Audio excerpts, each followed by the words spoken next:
श्री स्वामी समर्थ सगळ्यांना नमस्कार मंडळी। आजची रेसिपी आहे अंड्याची भुर्जी। चला रेसिपीला सुरुवात करूया। इथे मी तेलामध्ये 4 कांदे कट करून टाकलेले आहे, 1 टोमॅटो कट करून टाकलेला आहे, चवीप्रमाणे मीठ घातलेलं आहे आणि छान असं तेलामध्ये आपण कांदा छान असा शिजू द्यायचा आहे।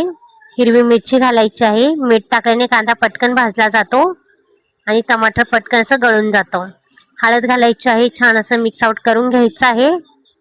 कांदा छान असा लालसर होऊ द्यायचा आहे, अजिबातच कच्चा राहू द्यायचा नाही कांदा, नाही तर कचकच लागतं मग कांदा। छान कांदा भाजला की भुर्जी एकदम टेस्टी होते। आता आपला कांदा पण छान असा भाजून झालेला आहे। आता आपण 4 अंडे फोडून घ्यायचे आहेत। 4 अंडे फोडून घालायचे आहे, त्याच्यामध्ये छान असं मिक्स आउट करायचं आहे आपल्याला। पहिल्यांदा छान मिक्स करून घ्यायचं आहे। त्यानंतर आपण याच्यामध्ये 1.5 चमचा लाल मसाला घालायचा आहे आपल्याला। छान असं परत एकदा मिक्स आउट करून घ्यायचं आहे। छान मिक्स करून घ्यायचं एकदम व्यवस्थित आणि आपल्याला कोथिंबीर घालायची। रेडी आहे आपली अंड्याची भुर्जी। कशी वाटली मंडळी तुम्हाला? एकदम साधी सोपी रेसिपी आहे। आवडली तर लाईक करा। चला बाय, जय महाराष्ट्र मंडळी। Thanks for watching.